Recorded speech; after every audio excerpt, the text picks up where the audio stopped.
Ladies and gentlemen, we've just got a bit of an update on some changes that are going to be coming to Alliance War, I believe starting from Wars tomorrow. So yeah, it's going to be very, very sudden. These changes come into effect tomorrow. And essentially, it's just all about the map getting a little bit more difficult, because that's one of the things that they're aware that they undershot on this previous iteration of Alliance War. So they're adding in, as well as a lot of kind of like buff nodes, like armor and stuff, they're adding in an all or nothing node, a masochism node, a buffet node, a burden of might node, a power shield node. I think that one's actually going to be really fun. Power shield, I believe, is the one where you get like none of your attacks deal damage, but the special attacks deal like, I think it's 300% more damage. So yeah, that one's actually super fun. I really like that node. And then aside from that, we have limber 20%, breakthrough. We got a bit of brute force, which I believe is the one if you don't attack within like 6 seconds, then you start degenerating.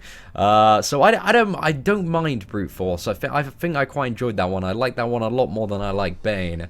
There's also going to be what is it? Arc Overload 2.0, along with more recovery and armor nodes coming. Maybe this one might even make some regeneration champions viable, who knows. And it's also going to have Mystic Ward 2 in the highest tier, which means it's going to be immune to debuffs there. Then we're going to see Flare. Flare is one of the awesome nodes as well. That's the one where you deal like 300% attack, but you degen a little bit every second. So yeah, that one's just really, really easy to zerg down. But this one also has a 200% health boost, so it's fine. It's going to be a little bit interesting. I'm very interested to see who goes on this node, actually. Maybe like a Luke Cage. Maybe that's finally, is that finally a node where Luke Cage is going to be the best?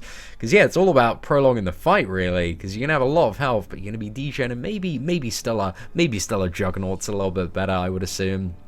But yeah, I like that there are these slightly more interesting questions. I'm really interested because they've got kind of one of each. It's not an overflow of any particular node. It's just kind of one of each of these Act 5 mechanics kind of sprinkled around. So I'm very interested to see like what become the best champions on every node. I think we might do a video kind of maybe explaining and predicting that at some point tomorrow and break out a little bit more, because there is quite a bit to be discussed. And then finally they have Spite and also Bane on node 50.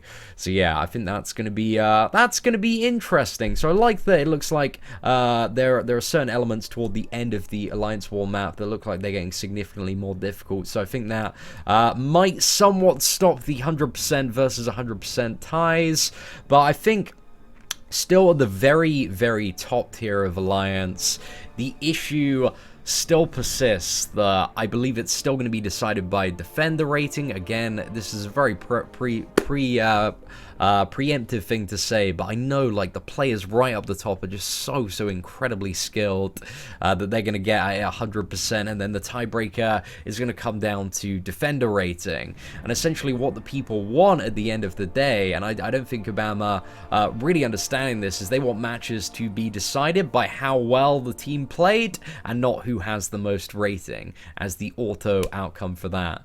So yeah, there definitely still needs to be this defender rating, in my opinion. And Kabam Mike's justification for this is the discouraged comment is surrounding the idea of not taking on a fight for the sake of not giving the other alliance points. This causes people to make the choice just not to fight. Not fighting in a war should never be the optimal strategy. But I think this really took away one of the really fun elements of Alliance War before, or kind of like interesting like gamble moments where you're thinking, can I take this boss or mini boss down? Is it worth actually using our resources here to go in and maybe gamble at the chance of, are we going to be able to, you know, one-shot this boss? Because in Alliance War, it's a case of even if you make one little slip up, you are dead.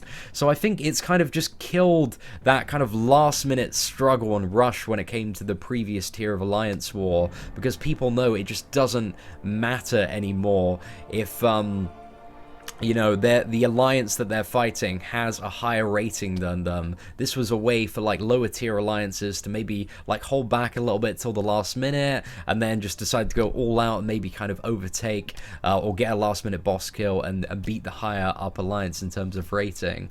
So yeah, I feel like this did remove something from Alliance War that was just one of those really fun moments in it. But yeah, I don't really agree with the fact that Defender Kill shouldn't be any part of Alliance War. I believe that the outcome of war should always be determined by kind of the skill of the players fighting against the team, and if they're gonna die a lot more than the other team, then they should be punished for it. But anyway, that's just kind of my opinion on the current state of Alliance War and kind of where I would like to see it shift. But this I believe is a good shift in the right direction, but again, it's very hard to tell at the moment because these aren't in game, so we're going to wait and see all of these nodes, and hopefully I should have some Alliance War gameplay up in a couple of days where we can showcase a map and maybe take on one or two of these nodes. But anyway, ladies and gentlemen, thank you very much for watching, take care, and have an absolutely fantastic day.